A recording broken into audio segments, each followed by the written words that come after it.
It's always about the sex bots, isn't it? Yeah, I got balls, course I read. I got balls, won't you listen to me?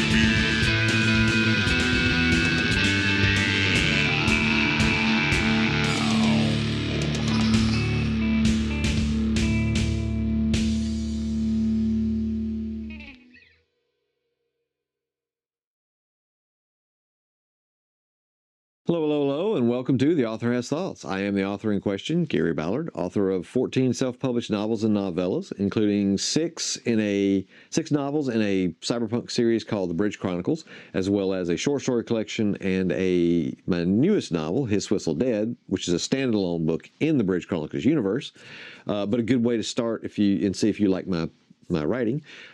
Links in the description below for all my books. I also wrote a 6-part series of novellas called The Stepping Stone Cycle, which is a modern-day reimagining of the Cthulhu mythos, also found in the links. If you haven't already, hit the subscribe button and the notification bell to be notified when I make new videos. If you like this video, make sure you give it a like, and if you hate it, give it a dislike. Comments down below. You can also see a video that explains this channel and who I am. If you are interested in my latest novel, His Whistle Dead, here's a video talking about it. So what do you picture when I say cybernetics? I think anyone who has read cyberpunk literature by authors such as William Gibson, Neil Stephenson, or Bruce Sterling, or if you've watched anime or movies like Ghost in the Shell or The Matrix, or even read my cyberpunk series in the Bridge Chronicles, you're going to have some kind of picture in your mind when I mention cybernetic implants or cyber prosthetics. Chances are you're picturing some superhuman, ultra-augmented freak show, a metal-up killing machine. If you've played the video game Cyberpunk 2077, or even the role-playing game it's based on, and you totally should, I cannot recommend it highly enough. Your character is most likely going to end the game as a walking death, with blades for arms, or missile launchers in your wrist, or brain-boosting tech that seems to slow time, or some other combination of over-the-top cybernetics. In universe, most of this gear is likely either purchased through back-alley ripperdocs on the illegal black market, or it's just off-the-shelf gear, maybe with a tweak or two above and beyond the retail versions. Getting cybered up is part of the draw of the genre, after all. One individual in a shitty world that does not respect them or value their life can purchase the power to take on the corporate machine. I mean, it's class warfare wish fulfillment. And while there's often the trope that characters will sell their soul to a corporation and get the right gear, that gear will usually be tainted by the corporation implanting some form of control over the wearer. You've got the tropes of hidden bombs that can be remotely triggered if they step out of line, or things that shut down their control, or tracking devices. Even with that extra power, the cyberpunk anti-hero is still a slave, just with a different type of collar. It's just like Elon Musk is no Iron Man or even a Temu Tony Stark. We all know deep down that the reality of the cyberpunk future is not going to be what we think it will or should be. I'm not saying that there won't be cybernetics that augment and empower the wearer in similar ways, with super strength or making oneself bulletproof. Those things will likely be exactly what we should expect.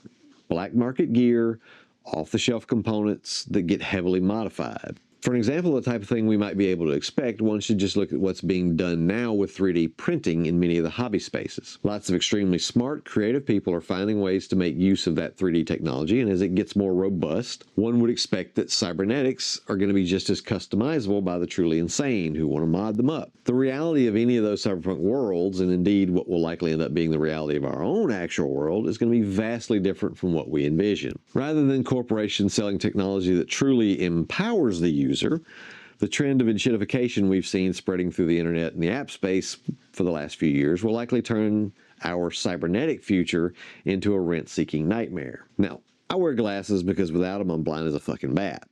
I have this one pair that I use for walking around and driving. I have a different pair for working on the computer, and then when I need to read a book or read my phone or anything that's up close, I have to take my glasses off, either by giving it the old man stare over the rim or just taking them off.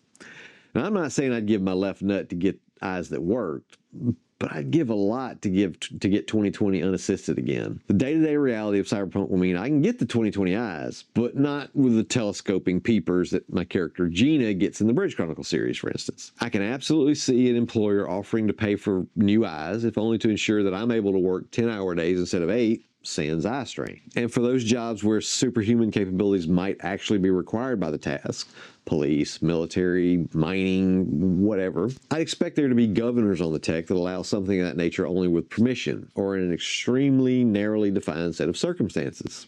What about the multinational restaurant chain offering their waitstaff reinforced skeletons or feet-leg transplants, allowing them to work longer hours without complaint? Construction workers will get skin that resists cancerous sunshine, or they'll have something to cut down on joint damage from the constant hard work. There will be plenty of incentive for employer-subsidized cybernetics in exchange for more work for the same pay, or less pay if one considers the employer setting up some sort of rent-seeking arrangement on that cybernetic gear until it gets paid off by the employee. And that's the reality of the tech bro corporate overlords I've spoken about before, the ones ushering in their version of our cyberpunk future. Keep in mind, it's not a future for you and me.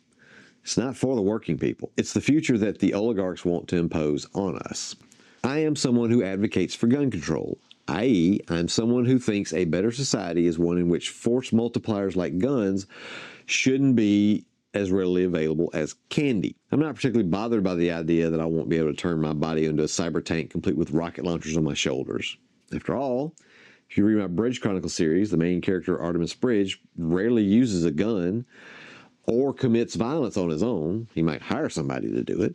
He's not averse to violence, mind you, but it's just his last resort. What I'm not keen on is corporations offering these enhancements as a way of extorting more work out of us for the same amount of money. To get even to that point where I can order a new spine to replace my worn-out one, I will likely be beholden to my employer or some other debt instrument to afford this improvement. Perhaps I trade a few years of retirement, since my body will bear the wear and tear of work better.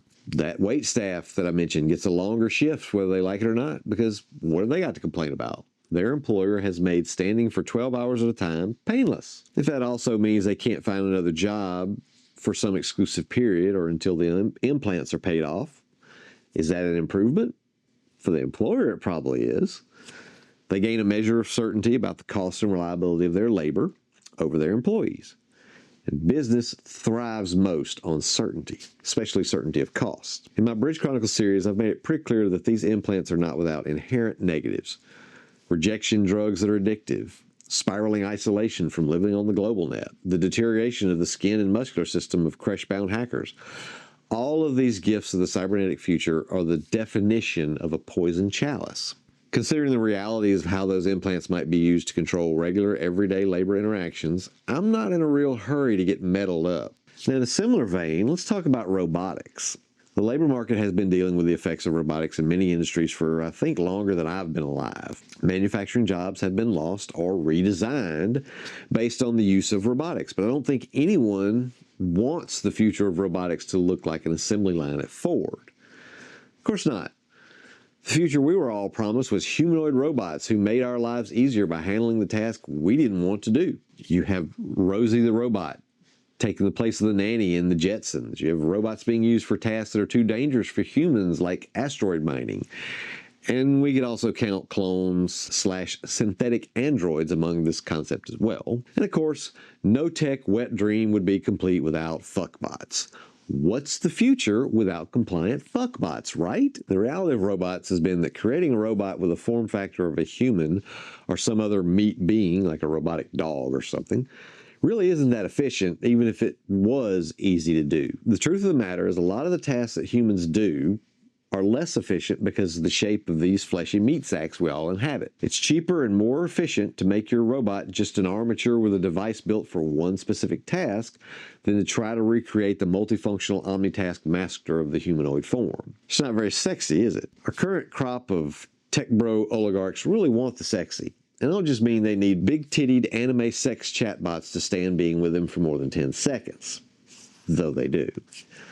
They need sexy tech they can sell to the shrinking pool of ultra-rich investor types. They need to sell this vision of the future we've all been sold on, whether that future makes any goddamn sense or not. And I would be remiss if I wasn't to mention that the current infatuation these tech bros have with generative AI as a consumer product is likely an unconscious acceptance that just building the form factor of a human doesn't do much good if it can't act like a human well enough to fool the credulous among us.